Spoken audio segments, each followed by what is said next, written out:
Hello, YouTube. Hello, McTell. Hello, Red Pill. This is Red Pill in the Wind, and today is another installment on a road to 50.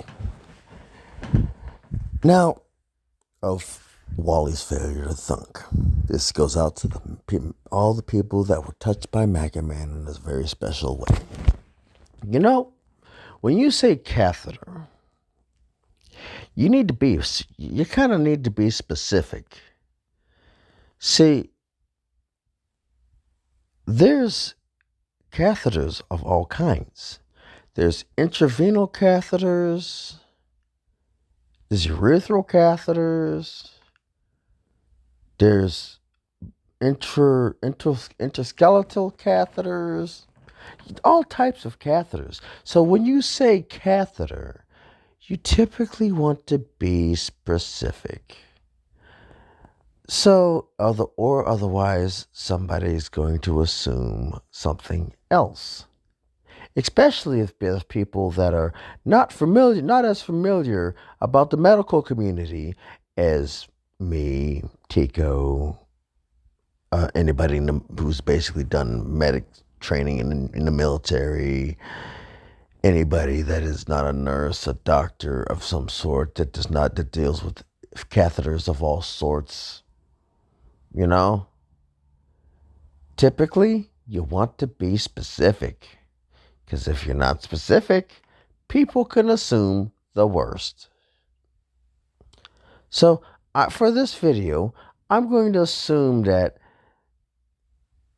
the medical doctors inserted an intravenous catheter. Now, what you could have done was you could have basically said, hey, sweetie, hey, look here. Look here.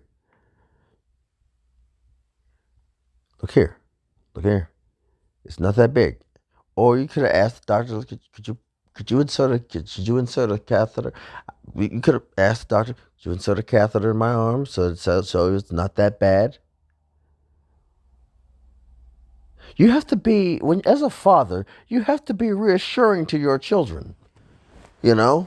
You have to be reassuring to the best of your ability to your children. Your children are screaming, "Daddy, Daddy," because they're kind of concerned about what the doctor's getting ready to do. Hey, here's the thing. How about if you were going to, instead of basically, you go get a flu shot together, you know? You both get a flu shot.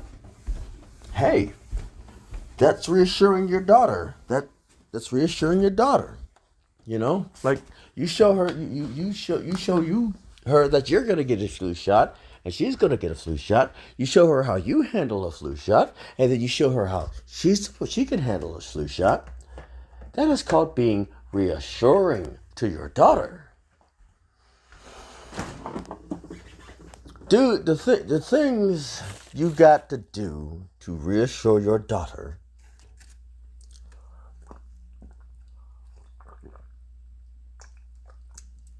is a large part of being a father. You know? A very large part. In fact, it's downright highly encouraged to be reassuring to your daughter.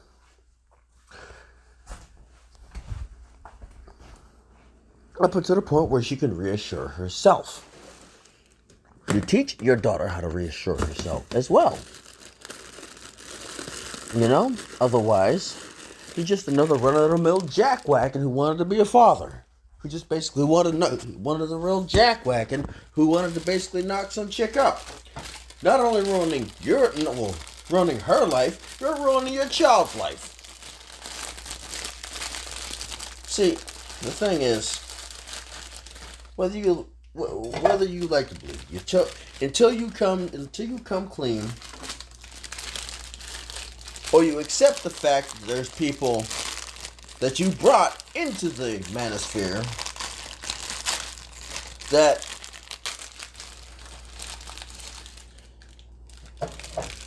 you started the drama. Basically, you have to admit that you started the crap.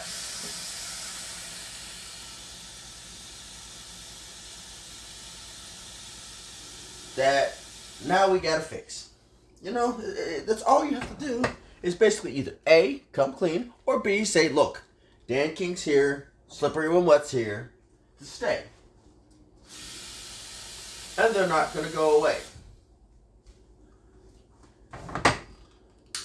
No, because no amount of high flight tendencies will ever, I repeat, will ever fix the jack fornicacy that you've caused in the manosphere. And boy, you have caused a lot of jack fornicacy. Now,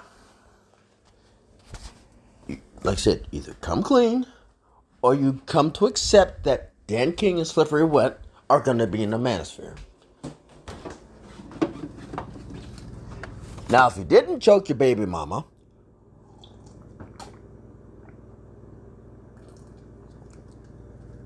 then Dan King, oh, wait a minute. If you didn't choke your baby mama, then Dan King and Slippery Wet, what they say shouldn't matter to you.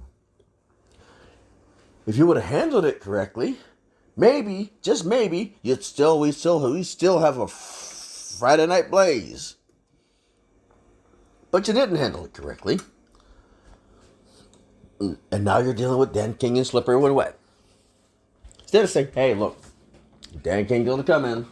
They're going to tell you what's on paper. They're going to tell you that I choked baby mama. Okay, it's what it is. You can believe them if you want. You don't have to believe me.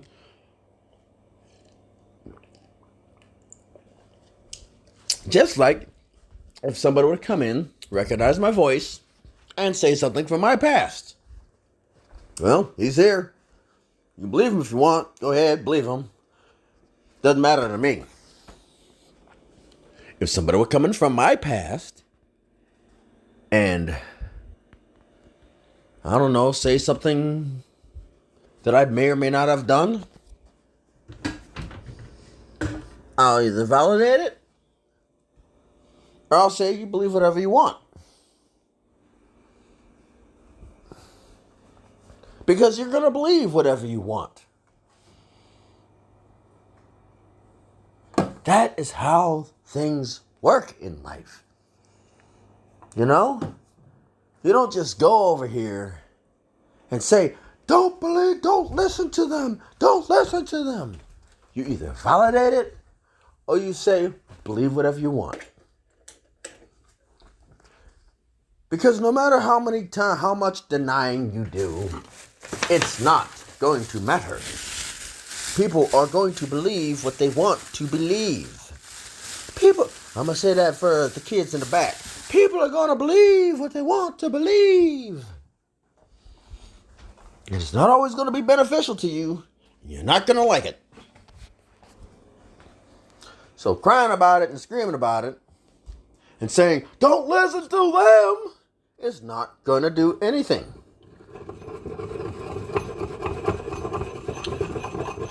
Oh, mortar and pestle. I found it. The thing is, it's not going to do anything. So you can scream to the highest mountain, to the valley low. It's still not going to change the fact that they're here. They're here to stay.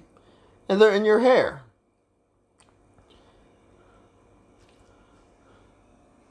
So, trying to deny everything is not working for you. It's not going to work for you.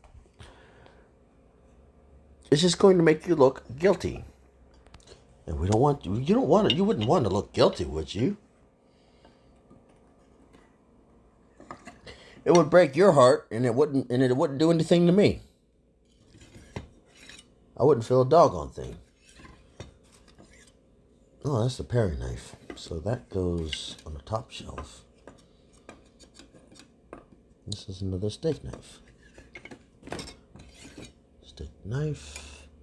But the thing is, obviously I don't know anything because, well,